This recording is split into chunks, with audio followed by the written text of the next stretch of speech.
వైసీపీలో మార్పులు చేర్పులపై మాజీ మంత్రి డొక్కా మాణిక్య వరప్రసాద్ కీలక వ్యాఖ్యలు చేశారు. తాను అడగకుండానే సీఎం జగన్ గతంలో తాడికొండ ఇన్ఛార్జిగా నియమించారని ఇప్పుడు పక్కన పెట్టేశారని ఆయన ఆవేదన వ్యక్తం చేశారు. వైసీపీ పెద్దలు ఒక్కసారి జగన్ ను కలిసేందుకు తనకు అవకాశం కల్పించాలని కోరారు. పత్తిపాడు టీడీపీ అభ్యర్థిగా పోటీ చేసి 2019లో సుచరిత చేతిలో ఓడిపోయారు. ఇప్పుడు అదే సుచరితను తాడికొండ ఇన్ఛార్జిగా జగన్ నియమించారు. అయితే డొక్కా మాణిక్య వరప్రసాద్ గురించి మాత్రం ప్రస్తావన లేకుండా పోయింది. దీంతో ఆయన అయోమయంలో పడ్డారు. అప్పుడు సర్వేలు బాగుపడడంతో తనను తాడికొండ సమన్వయకర్తగా నిర్వహించారని, ఇప్పుడు అప్పటి పరిస్థితులు లేకపోవడంతో తనను సీఎం జగన్ పక్కన పెట్టారని ఆరోపించారు. సీఎం జగన్ తీసుకునే నిర్ణయంపై అడిగే దమ్ము ధైర్యం వైసీపీలో ఎవరికీ లేదన్నారు. అయినా తనకు ఎన్నికల్లో పోటీ చేయాలనే ఆశ లేదని, కానీ ఒక్కసారి జగన్ చూడాలని ఉందని డొక్కా మాణిక్య వరప్రసాద్ ఆసక్తికర వ్యాఖ్యలు చేశారు. తాడికొండ నియోజకవర్గంతో నాకున్న పరిచయాలు, నాకున్న ఎమోషనల్ అటాచ్మెంట్ వల్ల ఒక విషయం మీ అందరి దృష్టికి తీసుకురావాలని నేను నా మనసులో ఉన్న విషయాన్ని మీకు చెప్పాలని నేను భావిస్తా ఉన్నాను.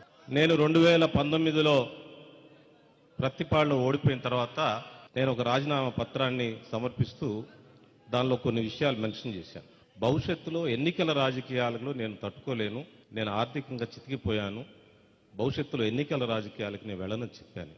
కానీ నేను వైఎస్ఆర్సీపీలో చేరిన తర్వాత ఈ నియోజకవర్గంలో జరుగుతున్న అనేక పరిణామాల వలన జగన్మోహన్ రెడ్డి గారు ఎందుకు నిర్ణయం తీసుకున్నాడో నాతో ఏం సంప్రదించలేదు. ఆయన ఒక దశలో నన్ను సమన్వయకర్తగా నియమించాడు.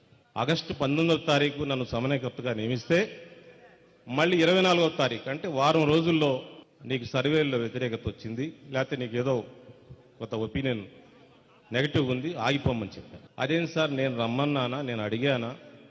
మళ్ళీ 1 వీక్లో ఎట్లా ఒపీనియన్ మారుతుందని చెప్పి ఆ పెద్దల్ని నాతో మాట్లాడిన పెద్దలతోనే మాట్లాడడం జరిగింది. సరే, వాళ్ళు చెప్పే కారణాలు వాళ్ళు చెప్పారు. మళ్ళీ మరొకరిని సమన్వయకర్తగా నియమించారు. అతను ఉన్న టైంలోనే మళ్ళీ ఈ ప్రాసెస్లో మళ్ళీ నన్ను నువ్వు కట్టెస్ట్ చేయాల్సిందే అని చెప్పి పెద్దలు కొంతమంది మాట్లాడటం జరిగింది. తాడికొండకు నువ్వే అభ్యర్థి అని చెప్పారు, పెద్దలంతా చెప్పారు, ముఖ్యమంత్రి గారు సహా అందరూ చెప్పారు. నాకు ఆర్థిక పరిస్థితి బాగాలేదని చెప్పాను, ఎన్నికల రాజకీయాలకి నేను దూరంగా ఉంటానని కూడా చెప్పడం జరిగింది. కానీ పార్టీ అనేక నిర్ణయాలు అలా తీసుకుంది. తర్వాత పరిణామాల్లో సుచరిత గారిని మళ్ళీ నామినేట్ చేశారు మన కర్తవ్యం. జగన్మోహన్ రెడ్డి గారి నిర్ణయాన్ని ఎవరు ప్రశ్నించే ప్రశ్న లేదు, నాతో సహా ఎవరు దాన్ని ప్రశ్నించలేదు. దాన్ని తప్పకుండా ఆమోదిస్తాం, సుచరిత గారి కోసం పనిచేస్తాం. నాకేం లేదు, ఒక్కసారి సీఎం గారిని చూసే అవకాశం నాకు కల్పించమని అప్పిరెడ్డి గారికి అందరికీ విజ్ఞప్తి చేస్తూ